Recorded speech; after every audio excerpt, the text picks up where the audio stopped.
અમદાવાદમાં બનેલી ચકચારી ISKCON bridge hit and run કેસની ઘટના બાદ વધુ એક હિટ એન્ડ રનની ઘટના અમદાવાદના સિંધુ ભવન રોડ પર સામે આવી છે. અમદાવાદમાં વધુ એક નબીરો તથ્ય પટેલ સાબિત થયો છે. અમદાવાદના સિંધુ ભવન રોડ પર એક નબીરાએ એક યુવકનો જીવ લીધો છે. સિંધુ ભવન રોડ પર રાત્રે યુવાનો લટાર મારવા માટે નીકળતા હોય છે. આવામાં કેટલાક વાહન ચાલકો બેદરકારીભર્યું વાહન હંકારતા હોવાના બનાવો પણ બનતા રહે છે. આવી જ એક ઘટના શુક્રવારે રાત્રે બની હતી, જેમાં 18 વર્ષનો જયદીપ સોલંકી નામનો યુવક તેના મિત્રો સાથે બાઇક પર નાસ્તો કરવા માટે નીકળ્યો હતો અને તે દરમિયાન થાર ગાડીએ તેને અડફેટે લીધો.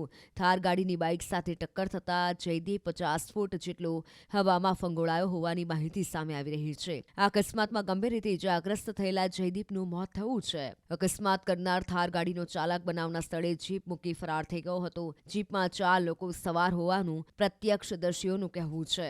ભવ્ય સોની નામ છે મારું. અમે જસ્ટ અહીંયા બેઠા હતા ત્યારે આ બેફામ કાર ચાલકો સામેથી મારો મિત્ર જયદીપ અહીંયા યુટર્ન લેતો હતો ત્યારે બેફામ કાર ચાલકો આવીને જયદીપને હિટ મારી. ત્યારે જયદીપની હાલત બહુ સિરિયસ હતી. અમદાવાદમાં બનેલી ચકચારી ISKCON bridge hit and run કેસની ઘટના બાદ વધુ એક હિટ એન્ડ રનની ઘટના અમદાવાદના સિંધુ ભવન રોડ પર સામે આવી છે. અમદાવાદમાં વધુ એક નબીરો તથ્ય પટેલ સાબિત થયો છે. અમદાવાદના સિંધુ ભવન રોડ પર એક નબીરાએ એક યુવકનો જીવ લીધો છે. સિંધુ ભવન રોડ પર રાત્રે યુવાનો લટાર મારવા માટે નીકળતા હોય છે. આવામાં કેટલાક વાહન ચાલકો બેદરકારીભર્યું વાહન હંકારતા હોવાના બનાવો પણ બનતા રહે છે. આવી જ એક ઘટના શુક્રવારે રાત્રે બની હતી, જેમાં 18 વર્ષનો જયદીપ સોલંકી નામનો યુવક તેના મિત્રો સાથે બાઇક પર નાસ્તો કરવા માટે નીકળ્યો હતો અને તે દરમિયાન થાર ગાડીએ તેને અડફેટે લીધો. થાર ગાડીની બાઇક સાથે ટક્કર થતાં જયદીપ 50 ફૂટ જેટલો હવામાં ફંગોળાયો હોવાની માહિતી સામે આવી રહી છે. આ અકસ્માતમાં ગંભીર રીતે ઇજાગ્રસ્ત થયેલા જયદીપનું મોત થયું છે.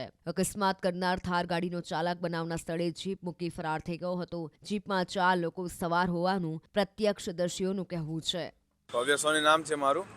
અમે જસ્ટ અહીંયા બેઠા હતા ત્યારે આ બેફામ કાર ચાલકો સામેથી મારો મિત્ર જયદીપ અહીંયા યુટર્ન લેતો હતો ત્યારે બેફામ કાર ચાલકો આવીને જયદીપને હિટ મારી.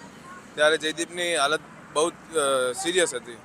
અમદાવાદમાં બનેલી ચકચારી ISKCON bridge hit and run કેસની ઘટના બાદ વધુ એક હિટ એન્ડ રનની ઘટના અમદાવાદના સિંધુ ભવન રોડ પર સામે આવી છે.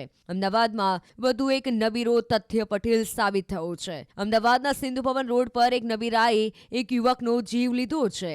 સિંધુ ભવન રોડ પર રાત્રે યુવાનો લટાર મારવા માટે નીકળતા હોય છે. આવામાં કેટલાક વાહન ચાલકો બેદરકારીભર્યું વાહન હંકારતા હોવાના બનાવો પણ બનતા રહે છે. આવી જ એક ઘટના શુક્રવારે રાત્રે બની હતી, જેમાં 18 વર્ષનો જયદીપ સોલંકી નામનો યુવક તેના મિત્રો સાથે બાઇક પર નાસ્તો કરવા માટે નીકળ્યો હતો અને તે દરમિયાન થાર ગાડીએ તેને અડફેટે લીધો.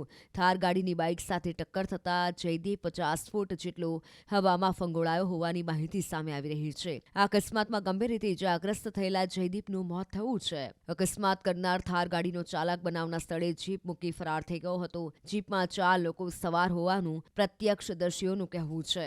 ભવ્ય સોની નામ છે મારું. અમે જસ્ટ અહીંયા બેઠા હતા ત્યારે આ બેફામ કાર ચાલકો સામેથી મારો મિત્ર જયદીપ અહીંયા યુટર્ન લેતો હતો ત્યારે બેફામ કાર ચાલકો આવીને જયદીપને હિટ મારી. ત્યારે જયદીપની હાલત બહુ સિરિયસ હતી.